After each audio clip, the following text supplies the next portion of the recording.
महापौरांचं मुंबईकडे लक्ष नाही असं म्हणत आदित्य ठाकरे यांनी मुंबईच्या महापौरांवर जोरदार टीका केलेली आहे। झाड कोसळल्यावरून आदित्य ठाकरेंनी महापौरांवर टीका केली आहे। बांगलादेशात काय सुरू आहे याकडे महापौरांचं लक्ष आहे। झाडाला श्वास घ्यायला जागाच सोडली नाही असं म्हणत आदित्य ठाकरेंनी टीकास्त्र डागलेलं आहे।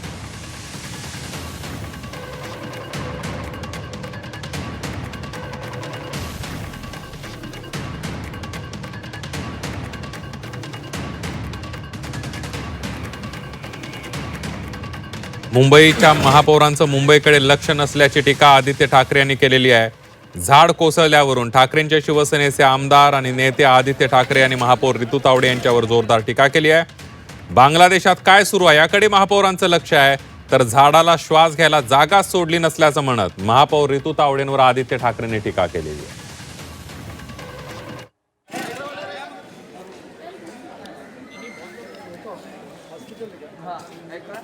चेंबूर 12 नंबर रोड है और यहाँ पर एक पेड़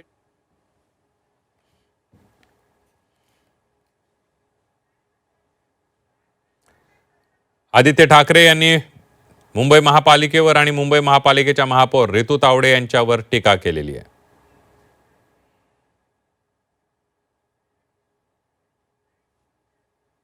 झाड कोसळल्यावरून आदित्य ठाकरे यांनी महापौरांना लक्ष केलंय। जिथे जिथे रस्त्याचे व्हिजिट्स केलेले आहेत तिथे महानगरपालिकेच्या अधिकाऱ्यांनी देखील बोलून दाखवलेलं आहे की ह्या घटना घडू शकतात, पण जे मॉन्सून पूर्वीची कामं आहेत, मग त्याच्यात ट्रिमिंग असेल, कॉन्क्रीटनी पूर्ण मुळाच्या अवतीभोवती विळखा घातला नाही ना हे बघणं असेल, किंवा पाणी साचणार नाही हे बघणं असेल, हे सगळं सोडून जसं मी सांगितलं की मुंबईच्या महापौर ह्या बांगलादेशमध्ये काय चाललंय, ढाक्यामध्ये काय चाललंय त्याच्यावरच जास्ती लक्ष आहेत, मुंबईच्या कामाकडे नाही आहे।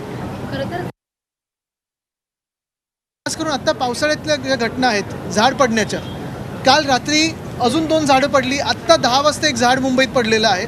मूळ गोष्ट हीच आहे की रस्त्याची कामं जी झालेली आहेत आणि गेले 4 वर्ष आम्ही जे ओरडत आहोत सातत्याने की घोटाळेबाजांनी कामं केलेली आहेत, कॉन्ट्रॅक्टर बोगस आहेत किंवा मोठ्या नावाखालती भलत्याच लोकांनी कामं केलेली आहेत। जर झाडाच्या अवतीभोवती तुम्ही पूर्णपणे कॉन्क्रिटीकरण केलं, झाडाला मोकळा श्वास घ्यायला जागाच दिली नाही, त्याची मुळं ही देखील कॉन्क्रीटमध्ये आणली, तर दुर्दैवाने ह्या घटना ज्या काल परवाकडे घडलेल्या आहेत ह्या वाढत जातील।